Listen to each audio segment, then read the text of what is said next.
Before we start, let me ask you a question. What happens when you mix together Disney with Japan? With games, you get things like Kingdom Hearts, which is essentially Final Fantasy with Mickey Mouse. Yeah, I know it sounds terrible on paper, but I'm not here to talk about games. No, today we'll be talking about Disney animation with Japanese influences. Sure, there's the obvious dub translation or two, all of which I found absolutely hilarious.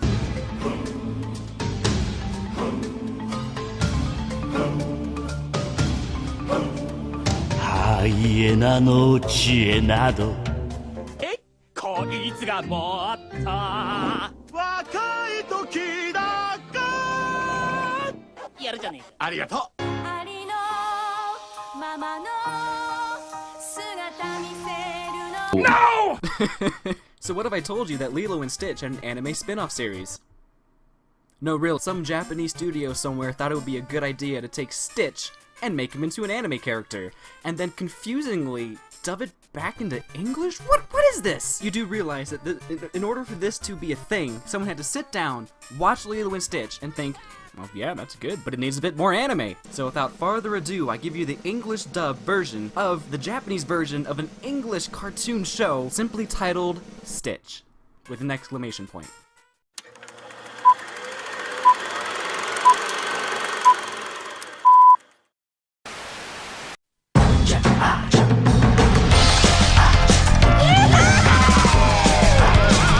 Okay, wow. I didn't expect this show to lose a point this quickly. This intro is one of the worst I've seen for any show. Not only is it long and boring, but it sounds and feels like randomly cut scenes that were half-assedly spliced together, being accompanied by crappy drum beats and vocals. I don't know if this was an attempt to copy the tone of the Western Lilo and Stitch's TV show's opening, but wow. Intros fail if they do not 1. Summarize what the show is. 2. Introduce the key characters in the show. 3. Provide you with the tone that the show is trying to create. Or 4. Doesn't have music that sucks shit. You can do 1, 2, 3, or 4, or all of them. Anime intros are usually good with hitting all of these key points, partially because they average 1 minute and 30 seconds long, and partially because the effort that's usually put into making anime. That's not to say Western intros can't do this. For instance, the Danny Phantom intro summarizes the show, introduces key characters, gives you a good tone, and has a really damn catchy music. Because intros are so key to a show for me, I'll have to dock 1 entertainment point here.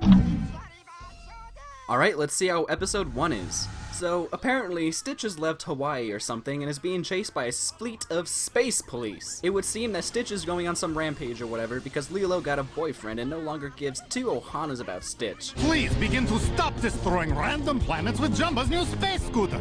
Just because little girl Lilo has new boyfriend now and is all washed up with 626 is no reason to act bad. I'm not sure I can buy that as a plot point. It doesn't make much sense. Stitch would never just leave Lilo and Lilo would never just be washed up with Stitch. And yes, I get it. This was an excuse to get Stitch to leave Hawaii and go to Japan, but it just comes off as random and incoherent. Was this really the best thing that they could come up with? It's best reason! Take a point.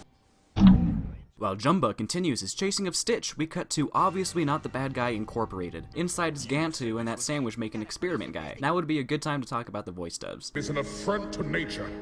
You said this was egg salad. I have just determined this situation to be far too hazardous. I must be hallucinating. That asteroid looks just like Jumba. I don't know why this was ever dubbed in English, but man, it's pretty funny. This is because the anime studio couldn't get the original voice actors to play the parts for whatever reason. This resulted in voice impressionists doing their best to replicate the original voices. They're so close to being the same voice that it becomes kinda distracting. However, they do a good job and I appreciate the effort. A whole lot of awkward slapstick happens, and I'm just gonna skip this scene. I've watched a few episodes after this one, and as far as I know and care, the hamster and Gansu never really get mentioned again, so this is pointless. I'm just gonna skip it. Jumba finally manages to catch Stitch, but he's an idiot and they're right next to a black hole. I bet that sucked.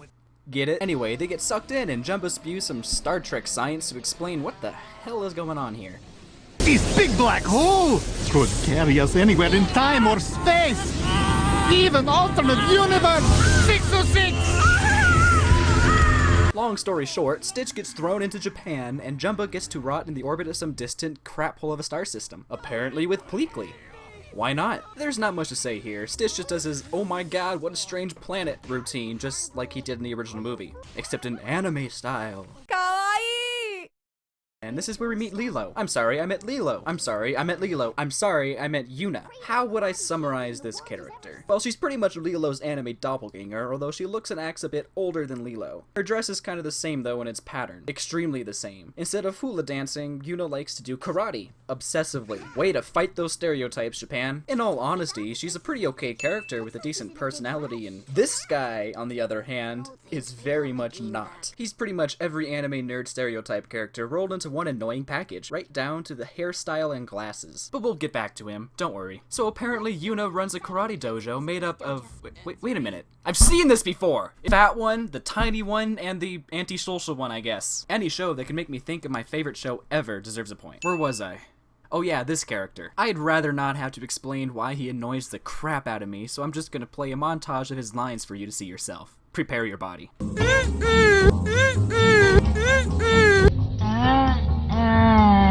My handheld console! I was playing Google Galaxy and almost cleared level 3! But Kenny! You better not get Yuna mad because she's a karate master! I don't like him very much. Well, like him or not, he presents the first conflict that our new Lilo will have to solve. It seems that his handheld game system was taken by some bullies. That's rough, buddy. So, Yuna goes to confront what I can assume will be Japanese version of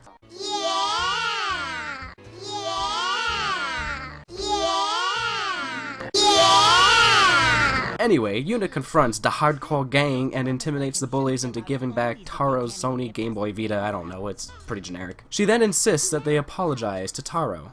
Okay. It seems that this guy takes karate in some commercial dojo or something and might be the rival enemy to Yuna in the show. I say might because I haven't watched more than the first 3 episodes of the show, so I really don't know, or I don't really care. Now this is where we see a bit more of the morals of the Yuna character, some character development if you will. She seems to be morally good, and very good at karate, and an aggressive defensive fighter. What I mean by that is that she won't go looking for a fight unless she finds it completely necessary. Kind of like Mr. Miyagi. Karate should never be used for hurting people, only for helping their loved ones. Even this kick was just meant to send a warning, even though it looked pretty good. It would seem that she succeeded into intimidating the group, and they all piss off, but they don't apologize, but who cares, they're kind of assholes anyway. But not without one last word. I'll bet your dad left this island without you because he got sick of you being such a tomboy all the time.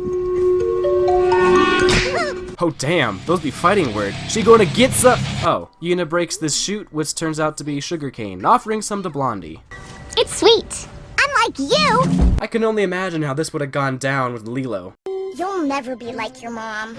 Never. Okay. That's it! Smile! I think this was a pretty cool scene, even though Taro, and made me like Yuna as a character. So far, so good, show. It's funny because he's a fat cop on a bicycle. Officer Filler character tells Yuna that a blue monster is loose. I'm not sure why he tells her, but I don't care. We're gonna see how Lilo-san and Stitch-kun interact with each other for the first time. Also, translation humor. We got a report that a blue monster is in town turning the pineapple factory upside down. Like pineapple upside down cake without the cake. But you know what they say, humor doesn't translate, so I'm gonna let this slide. Stitch steals Team Douche's ice cream and runs off to cause more mayhem. Oh man, oh man, oh man, do the thing. You know you're gonna do it. Do it, do it. Ah, damn it, why? Why didn't you use this obvious setup? Why? Bald ice cream guy is like the cabbage merchant. You gotta mess with them. It's like an unspoken rule. Anyway, Yuna chases after Stitch, who has run off into the forest to do more things. And Yuna does what anyone would do to a possibly deranged monster who was just previously wrecked a market. Poke it with a stick!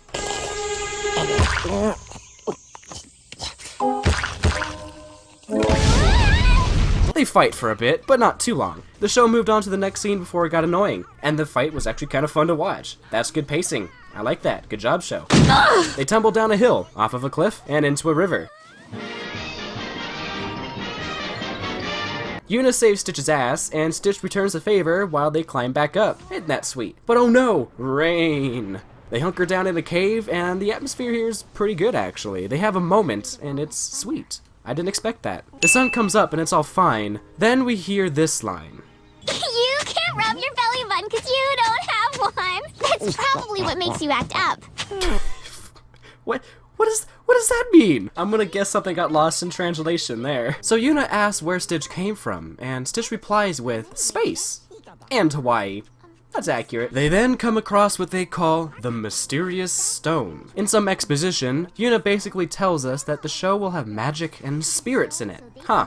Not exactly what I expect from Lilo and Stitch, but okay, go for it, Japan. I'm down. Grandma shows up right the hell out of nowhere and tells us that the stone can grant unlimited power. That is my power voice. Stitch gets interested in those mystical powers and fantasizes what he'd do with it. I would be a good ruler of the universe. But everything has a price, and the Rock Genie's price is good deeds. I think you can tell where this is going. Stitch promises to stay a while. Inky Pinky, Perry Winky, you and me forever. Shut up! Shut up! Shut up! So that he can be taught how to be good. Again. Okay, come on. That's literally the premise of the first movie. 1 point for rehashing. The episode ends with Stitch saying the show's catchphrase,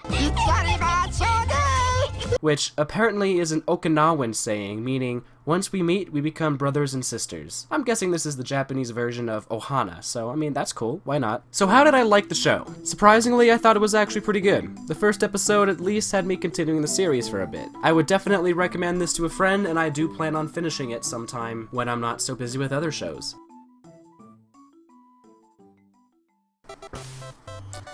Hey, thanks for watching my video. This took way too long to make, and I'm sorry, but, you know, that's what happens when you get a cold, and yeah. Anyway, so thanks for watching my video and making it this far. I definitely plan on doing more things like this in the future. If you want to subscribe, that'll definitely help me out a ton. Also, being a little active will help me a ton. If you don't, like, interact with my channel, YouTube's stupid. My videos won't appear on your thing. Yeah, it's interesting. Those links right over there, Twitchy triggers, yep, I don't do anything on there because my internet sucks, so, you know, I didn't want to re-edit the entire video just to say no. And then we have Twitter, I'll be on there occasionally, and Google Plus, just because I needed a third thing to make it look all cool. Anyway, so subscribe, like my video, comment, share, that'd be awesome. Check out my friends in the description, and please keep a lookout for more videos. I'll be doing gaming and animation, so thank you so much for watching. And I don't have a clever outro saying, so bye-bye.